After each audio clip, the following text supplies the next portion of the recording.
This week, Ford quietly dropped a bombshell, announcing it's slashing its profit forecast by a staggering $1.5 billion, sending shockwaves through the auto industry and beyond. The company now expects as little as $6.5 billion in profit for the year, a sharp drop from the $8.5 billion it had previously projected. For a company of Ford's size, that's a massive adjustment, and it's raising eyebrows on Wall Street and Main Street alike.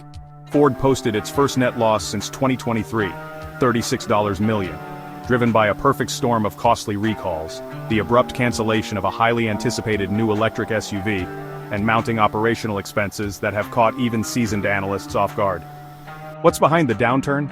Tariffs on imported materials have driven up costs, the expensive and complex shift to electric vehicles is straining resources, and ongoing supply chain headaches continue to disrupt production and delivery schedules. These pressures are hitting Ford, and the entire auto industry, much harder than anyone anticipated, forcing tough decisions and putting thousands of jobs at risk. This isn't just a Wall Street story. When Ford stumbles, it sends shockwaves through the American economy, especially in towns and cities where the company is a major employer and economic anchor. Thousands of jobs and entire communities depend on Ford's health. From factory workers to local businesses, the ripple effects are real and immediate.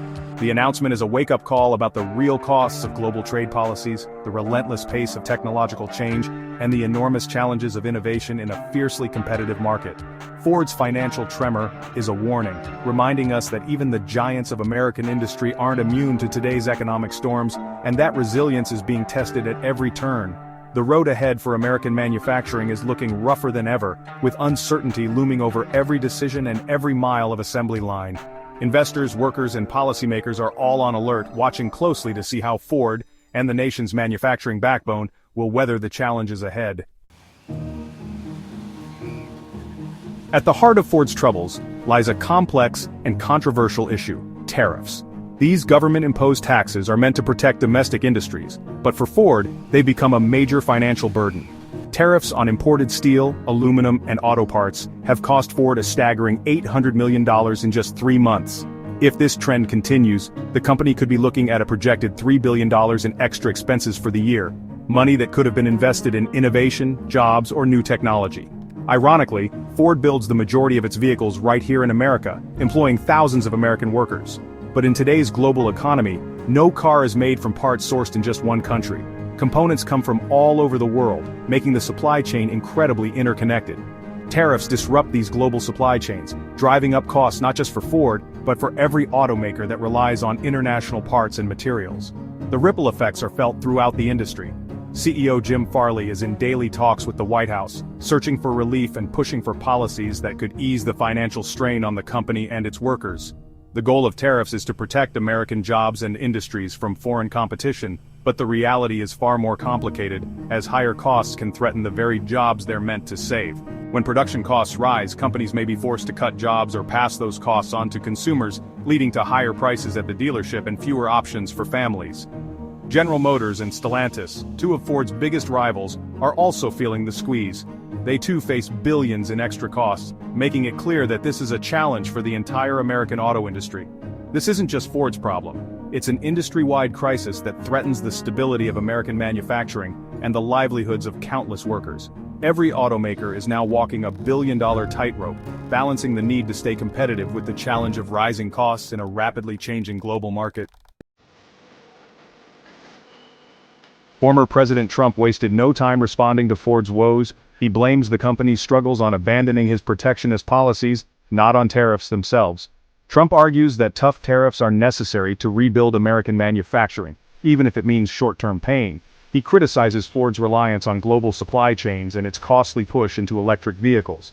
For Trump, Ford's losses prove that moving away from America first was a mistake. The debate is fierce protectionism versus global competition. Ford's crisis is now the latest flashpoint in America's economic identity struggle. Behind Ford's billion-dollar loss are real people, tens of thousands of workers and their families, whose livelihoods depend on the company's success. These are the men and women who build our cars, keep the assembly lines moving, and support their communities. When a giant like Ford stumbles, it's not just a headline, it's a crisis that hits home for countless Americans. When Ford cuts back, entire towns feel the pain. Suppliers, truckers, dealerships, and local businesses all take a hit. The ripple effect can shutter small shops, reduce hours for workers, and even force families to move in search of new opportunities. The impact stretches far beyond the factory gates. Higher production costs mean higher car prices, making new vehicles less affordable for American families. For many, the dream of owning a new car slips further out of reach, and dealerships struggle to make sales, putting even more jobs at risk. Inflation and rising interest rates only add to the squeeze. Everyday essentials cost more, and families are forced to make tough choices about what they can afford, cutting back on spending and delaying big purchases. Ford's electric vehicle division is losing billions, and the loss of federal tax credits makes EVs even harder to sell.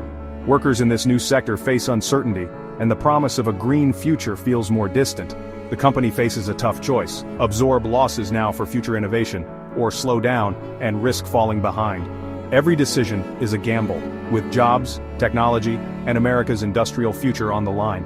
The stakes are high, not just for Ford, but for the future of American jobs and technology. The outcome will shape the lives of workers, families, and entire communities for years to come. Every decision ripples through the economy, touching lives in ways that numbers alone can't capture. Ford's struggle is a snapshot of the pressures facing all of American manufacturing. The big question: should we build economic walls with tariffs or compete globally and innovate? Tariffs may protect jobs, but they also raise costs and risk retaliation. Open trade encourages innovation but exposes us to global shocks. Ford's dilemma shows there are no easy answers. The choices we make now will shape jobs, prices, and America's place in the world. Boardroom decisions in Michigan and policies in Washington reach all the way to our driveways. As Ford navigates this storm, so does the country. The future of American manufacturing and our economy hangs in the balance.